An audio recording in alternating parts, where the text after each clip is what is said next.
paz do Senhor aos irmãos, amém? Estamos aí juntos, mais uma quinta-feira, mais uma semana se passou, né? Desde a última vez que eu trouxe uma palavra para reflexão.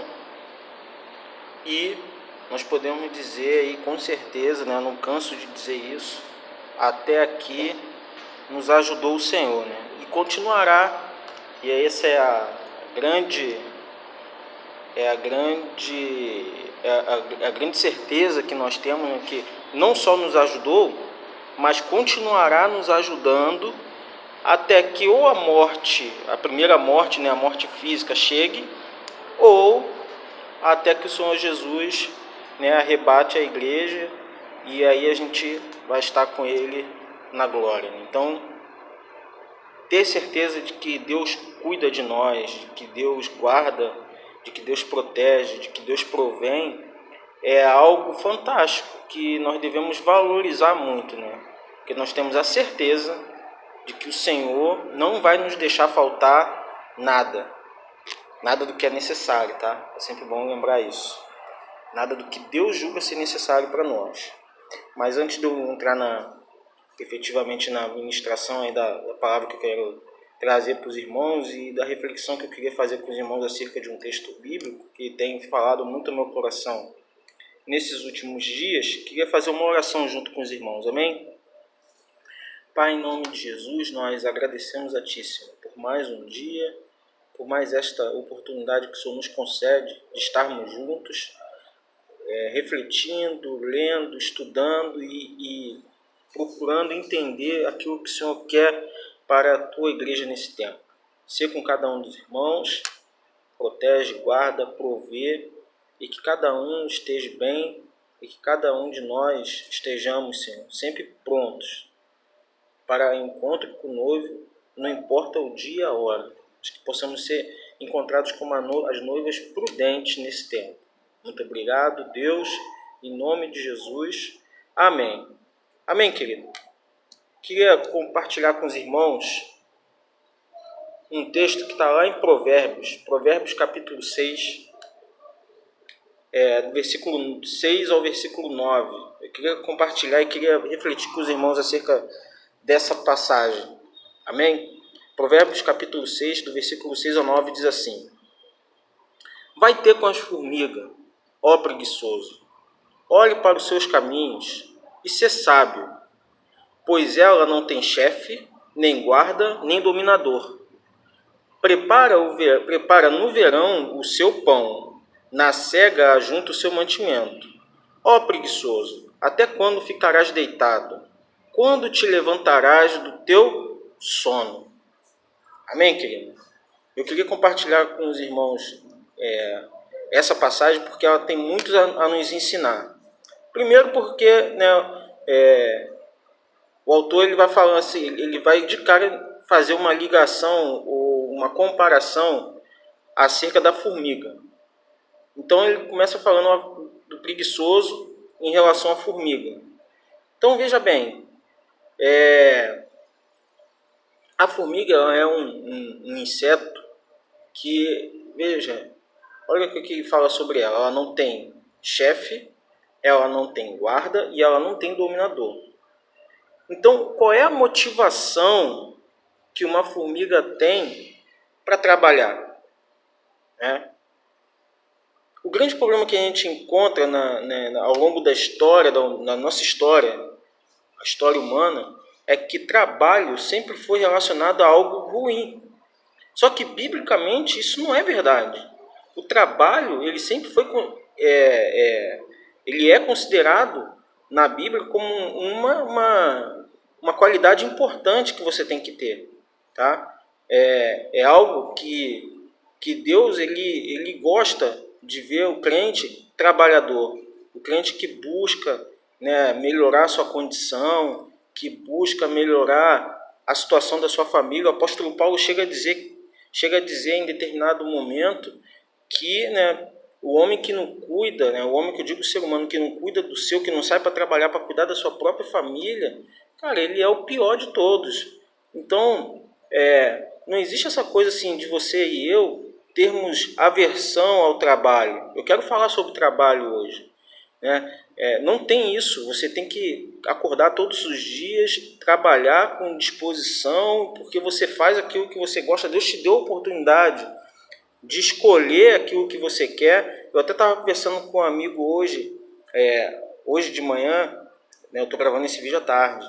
Hoje de manhã eu estava conversando com um amigo aqui no trabalho, a gente estava conversando acerca exatamente dessas coisas, né, de trabalho, de gostar de trabalhar. Ele já está perto de aposentar e não quer deixar de trabalhar, né?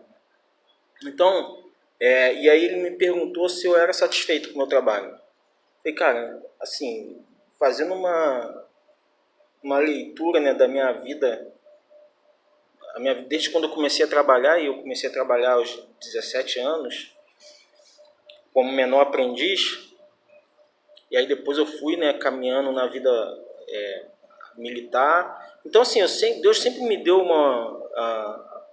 a bênção de fazer o que eu quero. Então, eu sempre, quando eu falo assim, fazer o que eu quero, é no sentido de que eu sempre desejei determinadas coisas e Deus sempre me concedeu essas coisas que eu desejava. É isso que eu estou falando. Então, eu me sinto uma pessoa muito abençoada por causa disso. Vou dar exemplos para os irmãos e vou me colocar como exemplo para não ter que citar a vida de ninguém.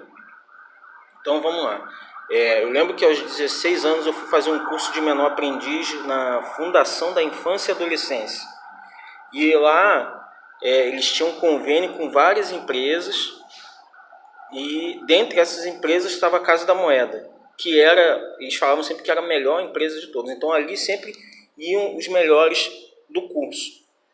Então eu fiquei ali entre os melhores e fui escolhido para ir para a Casa da Moeda. Fiquei 1 ano e meio, mais ou menos, como menor aprendiz na Casa da Moeda. E aí depois eu quis ir para o exército ser soldado. Fui lá, me alistei, falei que queria servi o exército por 6 meses mais ou menos. E aí nesse período eu já queria ir para a Marinha, então eu fui lá, estudei, corri atrás, batalhei muito, porque não é fácil. Passei no concurso, quando eu quis sair, eu saí. Quando eu quis fazer a faculdade que eu queria fazer, mesmo sem ter condição financeira, eu fiz, né? Então, eu fiz 2 faculdades e as 2 eu não paguei, assim, eu pago fiéis, R$100 por mês, e a outra eu fui bolsista. Então, fui lá, bati na porta do reitor da faculdade, na cara dura, e pedi a bolsa para fazer a faculdade. Ele me deu a bolsa e eu fiz a faculdade de graça. Então, hoje eu trabalho na área que eu trabalho porque eu quero trabalhar nessa área. Assim como daqui a pouco, se eu quiser migrar, né, eu vou orar ao Senhor e a coisa vai acontecer naturalmente. Então, o simples fato de eu ter a possibilidade de fazer aquilo que eu desejava e Deus me conceder isso, eu já me considero uma pessoa extremamente abençoada por causa disso. E eu sei que muitos dos irmãos que estão ouvindo o que eu estou falando aqui também são. Trabalhar é algo prazeroso, sempre. Então, né, voltando para o livro de Provérbios, voltando para o texto, ele fala, olha, preguiçoso, ser preguiçoso, e aí ser preguiçoso tanto no trabalho secular quanto no trabalho na obra de Deus também. Tá? Então, o preguiçoso, ele arruma desculpa para tudo. Né? Na igreja a gente tem muita gente assim, infelizmente. Tanto é verdade que eu acredito que, se não me falha a memória, foi Jesus que falou sobre isso. Que a ceia, deixa eu ver se eu lembro o texto. A seara é grande, mas poucos são os ceifeiros, ou seja, poucos são os trabalhadores. Então, ser um trabalhador na obra já é uma coisa para poucos, tá? O que não deveria ser, mas porque muitos ficam de preguiça e não se apresentam para o jogo. A gente sempre vê assim, ó, vamos fazer, aqui a gente não vê muito aqui na igreja, em Irajá a gente não vê muito isso acontecer, mas eu passei por lugares que vi isso acontecer. Vamos fazer um mutirão na igreja, né? Vamos reunir a rapaziada, fazer um faxinão na igreja e tal. Sempre tem aqueles que falam assim, conta comigo, eu vou estar lá. Chega na hora, meu irmão, são sempre os mesmos. Sempre os mesmos. Lembro do retiro. quando tinha retiro. Retiro era algo espetacular, porque assim, eu lembro que a gente alugava ônibus, né? Então tinha que ir na igreja para poder carregar o ônibus com geladeira, com as coisas, com as compras e tudo que fosse levar, mesa de som, caixa de som, tudo que fosse levar para ir para o retiro, tinha que ser retirado da igreja e colocado no ônibus, e a gente ia no ônibus. Eu lembro muito bem dessa época na igreja. Pois bem, sempre quem se apresentava lá para carregar para o ônibus era sempre os mesmos irmãos, né? E a gente já sabia aqueles que não estariam, né? O preguiçoso ele fica muito em evidência, porque a gente sabe que a gente não pode contar com ele. E isso é muito ruim. Você não pode ser uma pessoa que a gente não pode contar com você. Você tem que ser aquela pessoa que não, caramba, olha, aquele irmão ali pode contar com ele. Vou dar o exemplo de alguns irmãos na igreja que passaram, que me deram o exemplo disso, que eu vou falar aqui, disso que eu estou falando aqui. Um deles é o Natalino. Cara, tu falava assim, Natalino, vai ter retiro daqui a 4 meses. Irmão, todo domingo o Natalino perguntava, e aí, retiro? Tá certo. No dia marcado e na hora marcada para sair na porta da igreja, adivinha quem era o primeiro a chegar? Natalino. É evidente que por uma questão de saúde ele não podia ajudar a carregar, mas você podia contar com ele, a presença dele ali. Ele estaria ali. Algumas pessoas não precisam, por uma questão de saúde, não trabalham, mas só a presença dela te motiva a fazer. Então, assim, o preguiçoso ele é um desmotivador. Ele não só ele é preguiçoso, como ele também contamina todo o resto e as pessoas não fazem nada, cara. Então, assim, cara, olha só que interessante, voltando para o texto, a formiga ela não tem chefe, ela não tem dominador, ela não tem supervisão, mas ela trabalha porque ela sabe que ela precisa. Ela precisa daquilo. Ela precisa juntar alimento, porque ela sabe que quando o inverno chegar, ela precisa ter alimento guardado, porque senão ela vai morrer de fome. E assim é o trabalho. O trabalho, ele é saudável por quê? Porque ele vai te levar a ter provisão para um período difícil. Então, vou dar um exemplo do que está acontecendo hoje, irmão. O que está acontecendo hoje? Lembra que eu falava, eu voltei a congregar em Irajá, tem 3 anos ou 4, não é isso? 2017, eu acho, ou 2016, não sei.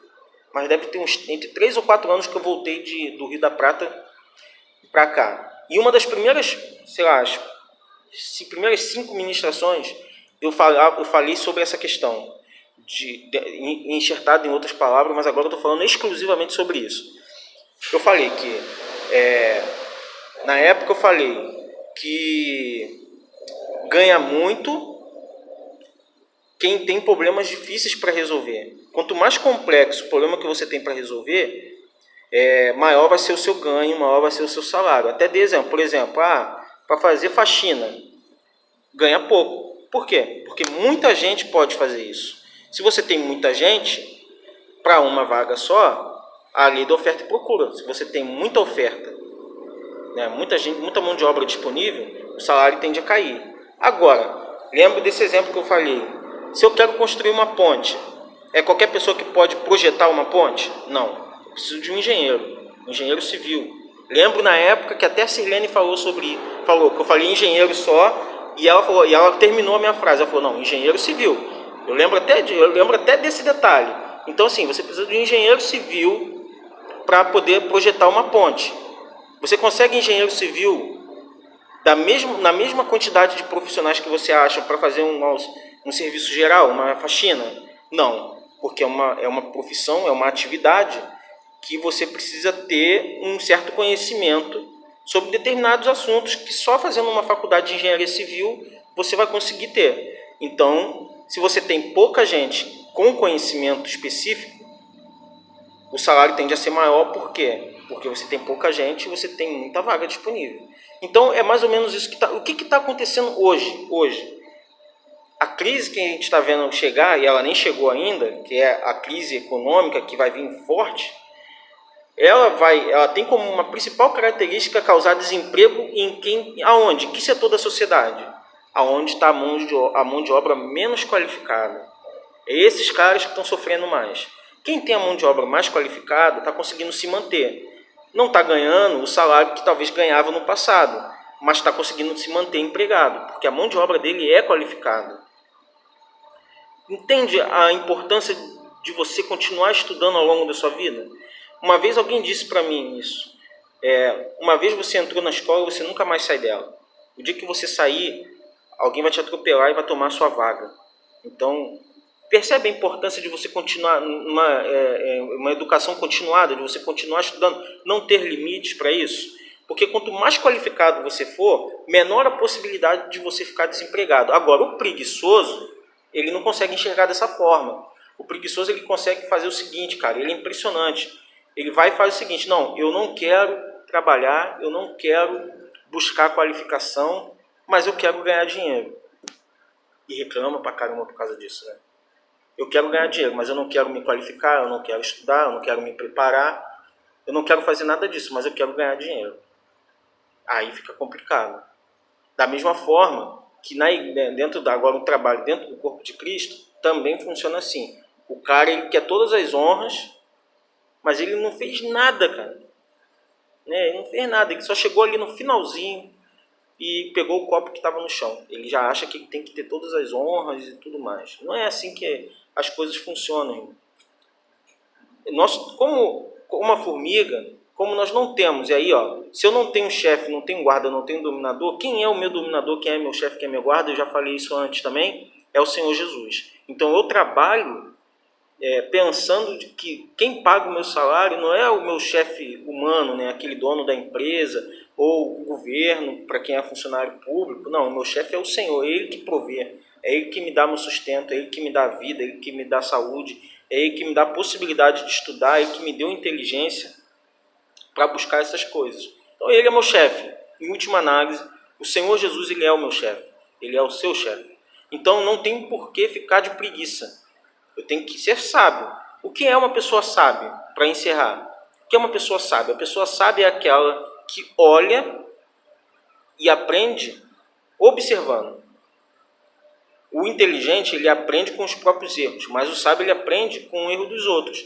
E aí, olha só o convite que é feito em Provérbios 6. Ele fala assim: ô preguiçoso, vai ter com a formiga, cara. Olha só como é que ela faz. Seja sábio, observe como a formiga faz. E aí no final, lá no versículo 9, vem aí um questionamento. Preguiçoso, até quando você vai ficar deitado, cara? Quando você vai levantar do teu sono? Quando você vai levantar para a vida? Quando você vai acordar que você precisa trabalhar, não somente no emprego formal, no emprego no mundo, mas também para trabalhar para o Senhor? Até quando você vai ficar nessa jogada aí de que, eu preciso ganhar dinheiro, Deus não me abençoa, Deus abençoa o outro, mas não me abençoa, Deus abençoa o outro porque o outro também busca, se apresenta. Então começa a se apresentar para o Senhor, começa a mostrar que você quer. Senhor, eu estou aqui, eu quero, eu desejo. Abre porta, irmão, Deus vai abrir porta se você se mexer também.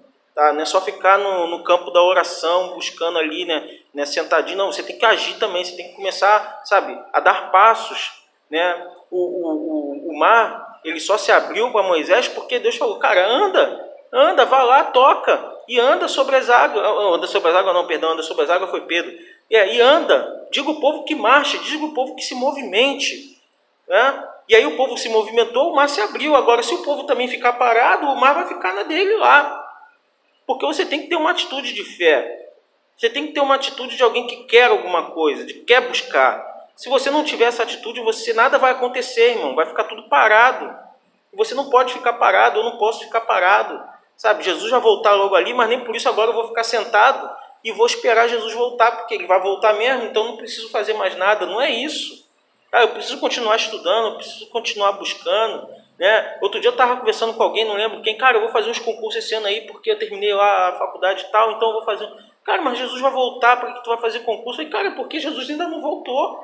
E eu estou aqui ainda, eu preciso comer, eu preciso vestir, eu preciso sustentar minha família, eu preciso cuidar da minha casa, da minha filha. E aí? Eu não sei quando Jesus vai voltar, pode ser daqui a 5 anos, pode ser daqui a 50, cara. E aí, como é que faz? Você vai ficar sentado esperando? Não, né, irmão? Você vai agitar, você vai agir, você vai orar e vai se apresentar ao Senhor. É disso que eu estou falando. Se apresenta para o Senhor, diz que fala para Ele que você está afim, mas mostra com atitude também. Amém, querido? É isso que eu estou falando. O crente ele tem que ser um crente de ação. Ele não pode ser um crente só de ficar sentado, né, esperando cair do céu. Porque, cara, se você ficar sentado esperando cair do céu, bota sua cadeira lá fora no seu quintal e fica esperando cair do céu. Vai cair água, irmão. Vai cair gelo quando chove granizo. Não é verdade? É granizo, não é granito não, hein?